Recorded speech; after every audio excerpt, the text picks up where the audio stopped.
Hi. I'm going to try to say this as quickly as possible before Bennett starts talking. If you didn't see yesterday's video, I am not home today. I normally play this on my desktop. That's not an option today. I'm playing this on mobile. It didn't go well. It took 30 minutes. I just wanted to clarify that. And for the record, I did beat it before midnight. It's possible that this might upload after midnight, but I check the time sometimes in this video, and it shows that I beat it before midnight. Okay, goodbye. There's no feeling more intense than starting over. If you deleted your homework the day before it was due, as I have, or if you left your wallet at home and you have to go back after spending an hour in the commute. If you won some money at the casino and then put all your winnings on red but it came up black. If you got your best shirt dry cleaned before a wedding and then immediately dropped food on it. If you won an argument with a friend and then later discovered that they just returned to their original view. Starting over is harder than starting up. If you're not ready for that, like if you've already had a bad day, then what you're about to go through might be too much. Feel free to go away and come back. I'll be here. Alright, thanks for coming with me on this trip. I'll understand if you have to take a break at any point. Just find a safe place to stop and quit the game. And don't worry, I'll save your progress, always, even your mistakes. This game is a homage to a free game that came out in 2002, titled Sexy Hiking. The author of that game was Jazuo, a mysterious Czech designer who was known at the time as the father of B games. And B games are rough assemblages of found objects. Designers slap them together very quickly and freely, and they're often too rough and unfriendly to gain much of a following. They're built more for the joy of building them than as polished products. In a certain way, Sexy Hiking is the perfect embodiment of a B game. It's built almost entirely out of found and recycled parts, and it's one of the most unusual and unfriendly games of its time. In it, your task is simply to drag yourself up a mountain with a hammer. And that act of climbing, in the digital world or in real life, has certain essential properties that give the game its flavor. No amount of forward progress is guaranteed. Some cliffs are too sheer or too slippery. And the player is constantly, unremittingly in danger of falling and losing everything. Anyway, when you start Sexy Hiking, you're standing next to this dead tree that blocks the way to the entire rest of the game. It might take you an hour to get over that tree, and a lot of people never got past it. You prod and you poke at it, exploring the limits of your reach and your strength, trying to find a way up and over. And there's a sense of truth in that lack of compromise. Most obstacles in video game worlds are fake. You can be completely confident in your ability to get through them once you have the correct method or the correct equipment or just by spending enough time. In that sense, every pixelated obstacle in Sexy Hiking is real. The obstacles in Sexy Hiking are unyielding, and that makes the game uniquely frustrating. But I'm not sure Jazuo intended to make a frustrating game. The frustration is just essential to the act of climbing, and it's authentic to the process of building a game about climbing.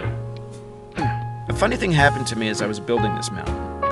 I'd have an idea for a new obstacle, and I'd build it, test it, and it would usually turn out to be unreasonably hard.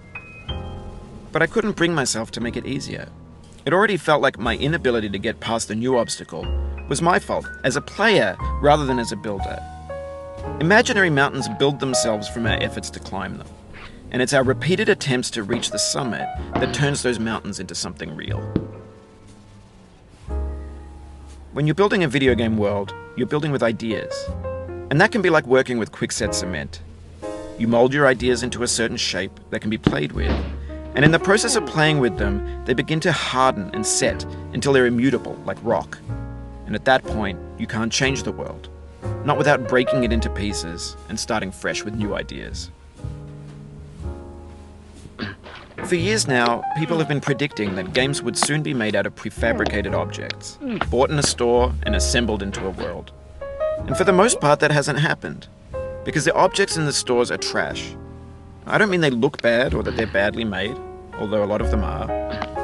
I mean they're trash in the way that food becomes trash as soon as you put it in the sink.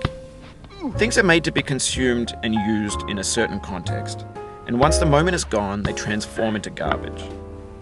In the context of technology, those moments pass by in seconds. over time, we've poured more and more refuse into this vast digital landfill that we call the internet. It now vastly outnumbers and outweighs the things that are fresh and untainted and unused. When everything around us is cultural trash, trash becomes the new medium, the lingua franca of the digital age. And you can build culture out of trash. But only trash culture. Be games, be movies, be music, be philosophy. Maybe this is what digital culture is. A monstrous mountain of trash, the ash heap of creativity's fountain. A landfill with everything we ever thought of in it. Grand, infinite, and unsorted. There's 3D models of breakfast, Gen X's fanfic novels, scan magazines, green screen Shia LaBeouf, banned snuff scenes on LiveLeak. Facebook's got lifelike bots with unbranded adverts and candid shots of Kanye and Taylor Swift mashups, car crash epic failed GIFs, Russian dashcam vids, discussions of McRibs, discarded, forgotten, unrecycled, muddled, rotten, untitled. Everything's fresh for about 6 seconds, until some newer thing beckons, and we hit refresh. And there's years of persevering, disappearing into the pile, out of style, out of sight. In this context, it's tempting to make friendly content that's gentle, that lets you churn through it but not earn it. Why make something demanding if it just gets piled up in the landfill, filed in with the bland things? When games were new, they wanted a lot from you. Daunting you, taunting you, resetting and delaying you. Players played stoically. Now everyone's turned off by that. They want to burn through it quickly, a quick fix for the fickle, some tricks for the clicks of the feckless. But that's not you, you're an acrobat. You could swallow a baseball bat. Now I know, most likely you're watching this on YouTube or Twitch, while some dude with 10 million views does it for you. Like a baby bird being fed chewed up food. That's culture too. But on the off chance that you're playing this, what I'm saying is, trash is disposable, but maybe it doesn't have to be approachable. What's the feeling like? Are you stressed? I guess you don't hate it if you got this far. Feeling frustrated? It's underrated. An orange is sweet, juicy fruit locked inside a bitter peel. That's not how I feel about a challenge. I only want the bitterness. It's coffee. It's grapefruit. It's licorice.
Oh, you just lost a lot of progress. That's a deep frustration, a real punch in the gut.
Oof, sorry about that.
It feels like we're closer now. Composer and climber, designer and user.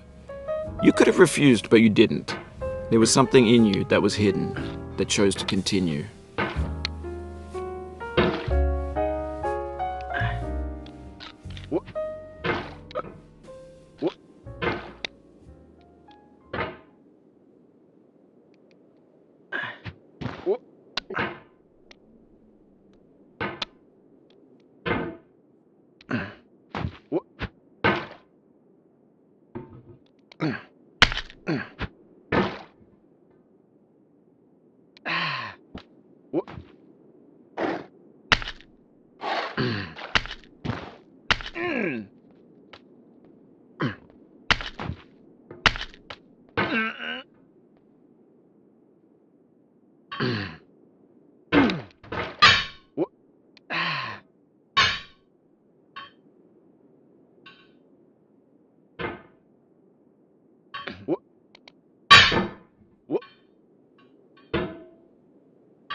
It means a lot to me that you've come this far, endured this much.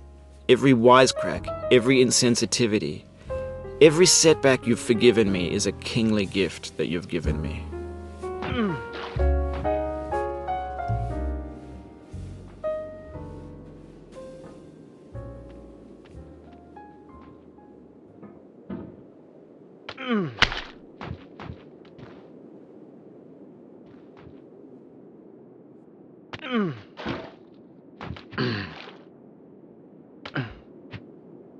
Oh, it happened again. Keep on trying, don't let it get to you.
This thing that we call failure is not the falling down, but the staying down.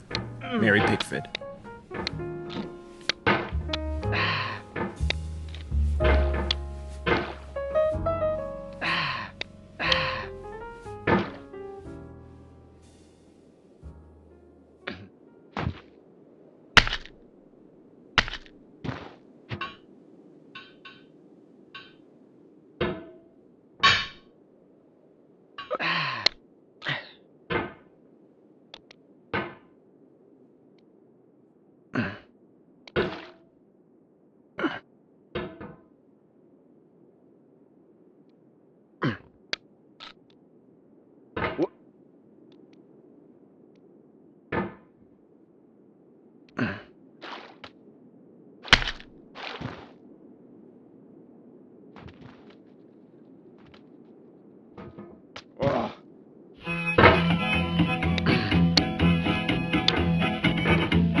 Get nasty over there, boy.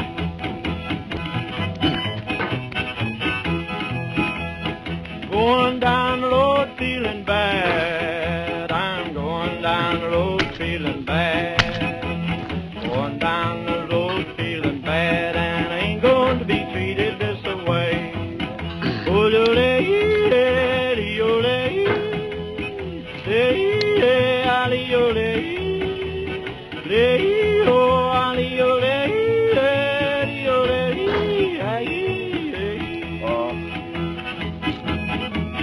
Lay them blues up, boy, playing.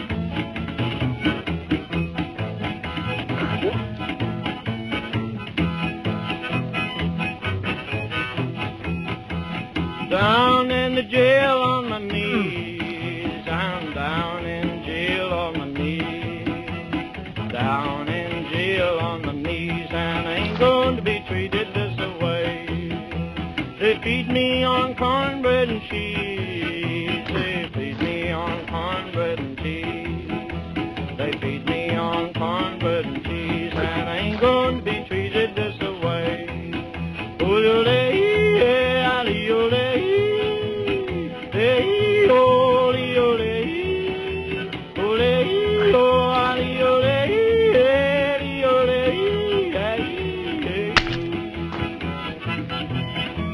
That's good time, boy. Hey, buddy. Oh, We have the same taste, you and I. It's not ambition. It's ambition's opposite. An obdurate mission to taste defeat. You'll feel bad if you win, so I put this snake in for you.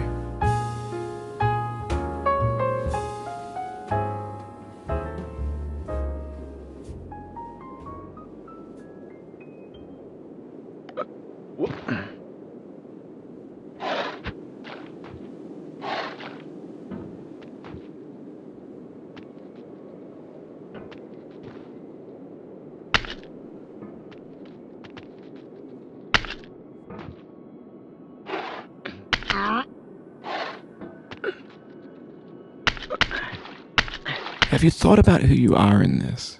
Are you the man in the pot, Diogenes? Are you his hand? Are you the top of his hammer? I think not. Where your hand moves, the hammer may not follow, nor the man, nor the man's hand. In this you're his will, his intent, the embodied resolve in his uphill ascent.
Now, you've conquered the ice cliff, the platforms, the church, and the rectory, the living room and the factory, the playground, the construction site, the granite rocks, and the lakeside. You've learned to hike. There's no way left to go but up, and in a moment I'll shut up. But let me say, I'm glad you came.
Oh.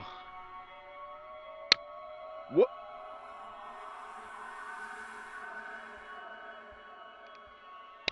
I dedicate this game to you, the one who came this far. I give it to you with all my love.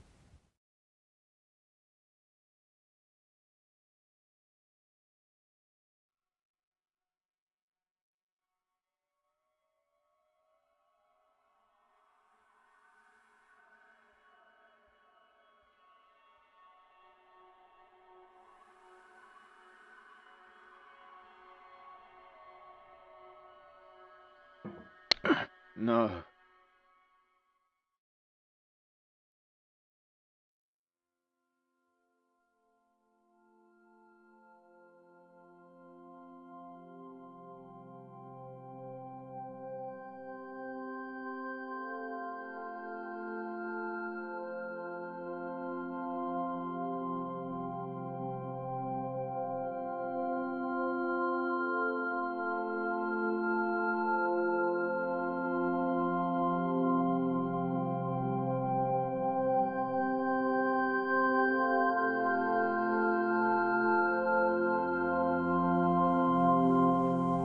I'm going down the road feeling bad. Lord, I'm going down the road feeling bad.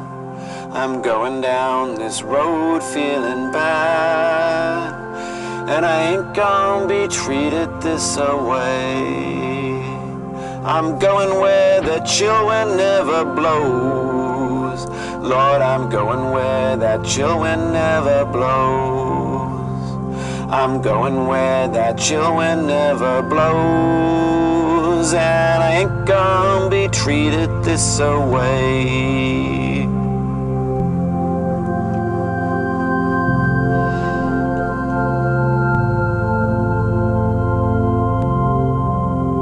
I'm going where the climate suits my cauldron. I'm going where my cauldron's never cold. I'm going where the climate suits my cauldron. I ain't gonna be treated this away.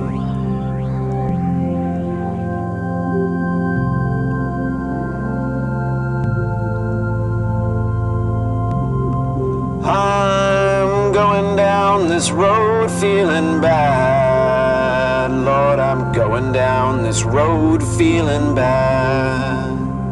I'm going down this road feeling bad. And I ain't gonna be treated this away. Way, way, way, way, way.